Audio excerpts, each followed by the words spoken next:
Querido diario, hoy me toca despedirme de ti.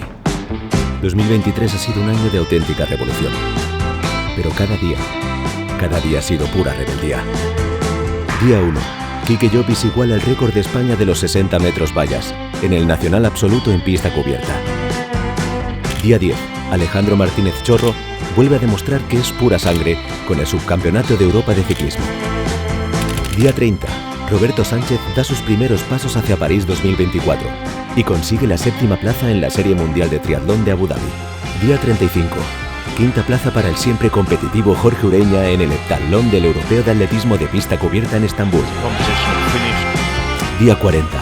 Salva Cases saca su vena de gladiador y se cuelga la medalla de bronce en el Gran Slam de Judo de Georgia. Día 45. Oro para Ángela Martínez en los 800 metros del Campeonato de España. Día 50.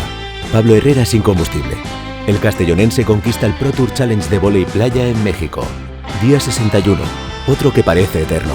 Néstor Abad firma un gran europeo de gimnasia artística, rozando el podio en la final de barra fija.